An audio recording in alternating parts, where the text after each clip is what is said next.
Greetings, ladies and gentlemen, and welcome to this latest edition of Tales from Outer Space, where I take stories from across the internet and read them for your entertainment. This particular story is called Because Humans Are Useful, written by Majestic Teach 6677.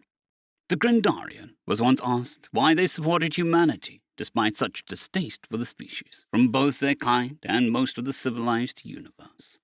Its answer was remarkable. Where most Grandarians will speak with infinite flavor and nuance beyond the understanding of even the most gifted humans, this particular Grandarian provided a shockingly short, blunt, and straightforward reply. Humans are useful. Humans are useful. Such a simple statement, but one that fully explains why the civilized universe hasn't condemned humanity to oblivion yet. Compared to the average alien spacefaring civilization, humanity is quite stupid. Throughout history, meta-sad geniuses appear, in the likes of Albert Einstein and others, but when push comes to shove, even those geniuses don't approach the most average intelligence of spacefaring aliens. In fact, most spacefaring races would likely have considered Einstein something on the level of a village idiot. Einstein could not think beyond the theory of relativity and understand that faster-than-light travel was not only possible, but required far less effort and energy than he would have imagined.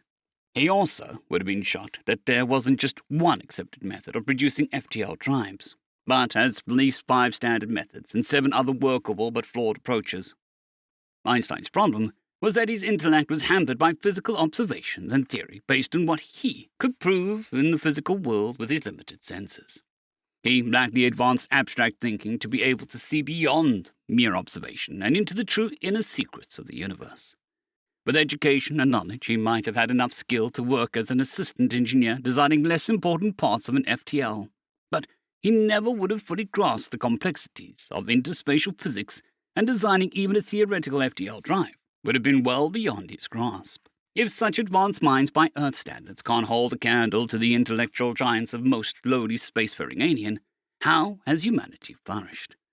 The answer is a combination of stupidity and ingenuity that makes humans useful. The universe has no shortage of dirty and basic jobs. In the 20th century Earth, think of all the janitors, housekeepers, miners, farmers, truck drivers, and others who filled basic functions in society and enjoyed them. One failing of having a truly advanced intellect, as all spacefaring aliens do, is a desire to not want to take out the garbage, or go down to the planet and mine the minerals, or risk their lives in pitched battles. This leaves a huge gap to be filled, with 2 options to resolve it. First is to develop and implement a high technology to automate tasks. With advanced technology, mining rigs can be designed and built, but assembling the machines takes time and effort, and often a supreme lack of intellectual involvement. Same with repairing technological machines. No matter how advanced the technology, at some point you need to either build it, repair it, or replace it, none of which takes significant skill or intellect. For some alien cultures, the requirements for self-sufficiency is supreme, and they follow this path. However, most alien spacefarers recognize that their time and efforts are valuable, and technology can be very costly to build and maintain, which brings us to the option that helps save humanity: cheap labor. High technology can often be costly in terms of materials and maintenance. But what happens if you take out the automation and insert a live body? Instead of designing and building a repair robot or automatically identify and replace broken parts, a monitoring system can be introduced which tells a trained monkey to go and replace something. As long as your trained monkey is good enough, the system remains fully operational and productive. So there becomes a cost-benefit analysis.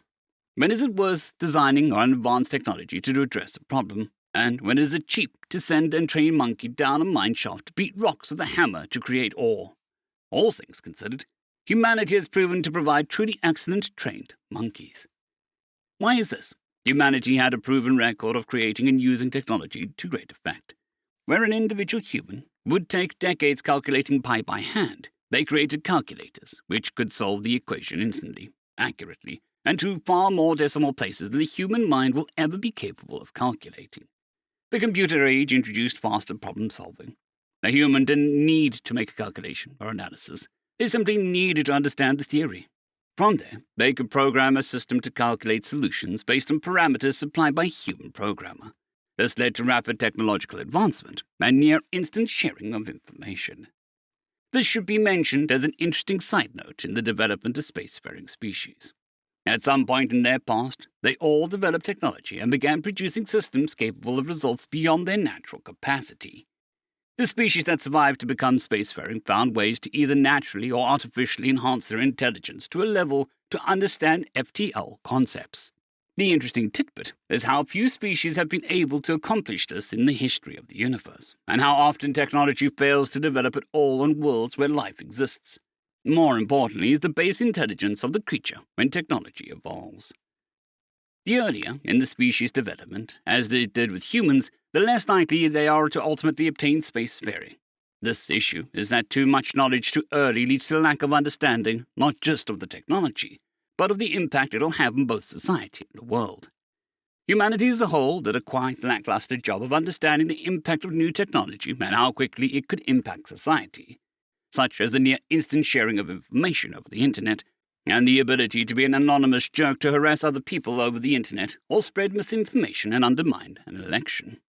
Nor did they understand how the development and production of technology would produce pollution that would have a profound effect on both the local and global environments. It becomes problematic when a species becomes dependent on technology for advancement, not innate intelligence from their naturally developed brains. The resulting outcomes are often not very pretty. The species gains too much dangerous technology too early, becomes a toddler playing with a thermonuclear device, and either through ignorance or lack of ethical and intellectual capability to resolve differences without war, they blow themselves into oblivion. Another possibility is the technology they create becomes one that controls the populace, often causing the species to stagnate or be destroyed by the technology they create. That technology, based on a flawed design, finds ways to grow and perhaps even develop spacefaring technology, where they join the civilized universe, create a ruckus, and are quickly destroyed by advanced civilizations with little patience for bad technology running amok. The final possibility is that the technology enables lesser species to develop spacefaring technology, and they join the civilized universes as toddlers, ignorantly raving around beam guns and thermonuclear devices. After all, they may have technology, but they still haven't developed the ethical and intellectual capabilities to fully understand the implications of what they've created. Angry and warlike toddlers are quickly annihilated by the civilized universe that has just as much distaste for angry toddlers as technology running amok. Ignorant toddlers are given a short window of opportunity to grow up, or be annihilated by a civilized universe that doesn't tolerate an ignorant toddler running around and playing with thermonuclear devices where civilized people might get hurt. Just one final segue before returning to the subject of humanity's survival in the universe. The first spacefaring species, referred to derisively as the first children of space, were actually the result of a species that rose from early development of technology. They were the first warlike toddlers of the universe, and enjoyed a long reign of power until they encountered a species that had a far greater base intellectual capacity. Once the smarter and more capable species obtained spacefaring technology from the first children of space, they were eventually able to outcompete them. So the first children of space became the first of the warlike toddlers that the more civilized universe did away with.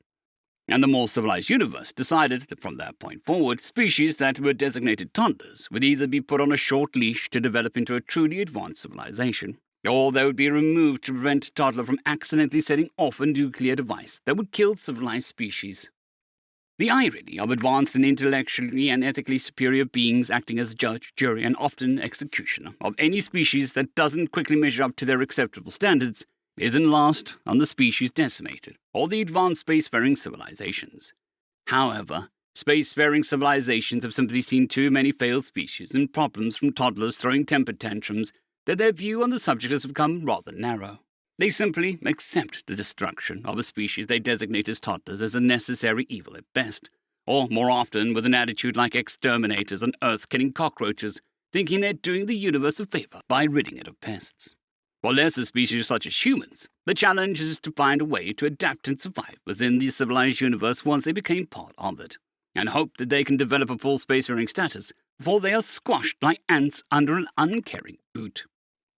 In this regard, the overall expectation isn't that humanity will ever develop into a full spacefaring species equal in stature to the old races. However, humans proved perfect to fit two roles within the universe: skilled labor and professional mercenaries.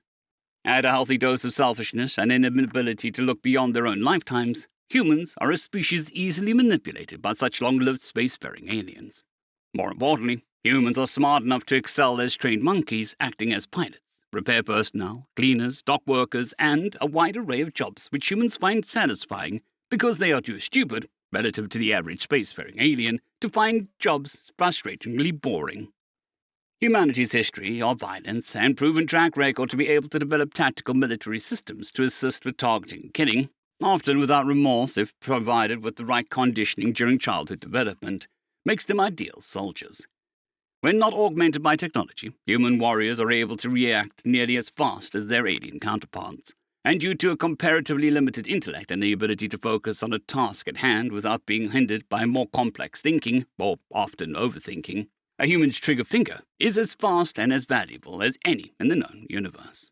So why risk your hide in battle when you can train a monkey to do it for you? As you can probably tell, the universe's opinion on humanity isn't exactly the highest, and most spacefaring races don't hold much hope for advancement of the race without significant genetic enhancement. Technology they are reluctant to provide, given humanity's history and the fact that raising humans to the level of full spacefaring race would introduce a new competitor on the top end and cost them their cheap, useful labor on the low end. So, if you ever wonder why humans have flourished in space but never gained much respect, now you know. The practical, albeit just slightly cynical viewpoint is that we as a species were lucky to have first contact with spacefaring civilization and be deemed useful before we had a chance to blow ourselves into oblivion. But such a conclusion reeks of sarcasm and doesn't really answer the question, can we be more than simply useful? How, as humankind, we can change our path, through biotechnology or computer or physical technologies, will we find a way to augment ourselves to grow beyond what we are today? If we do so, will we always find ways to enhance our intellect and ethical capabilities, so that we are not only able to evolve as a species mechanically, but also in areas of higher thought and reasoning that will allow us to grow beyond the innate selfish animal natures? Or is humanity content to simply remain as the universe's most desirable trained monkeys, forever useful, but doomed to be little more than second-class citizens in the universe? End of story.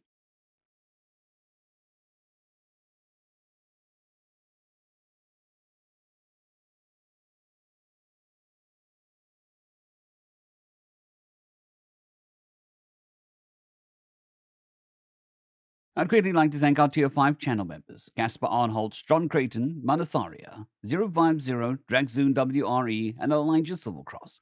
Thank you very much.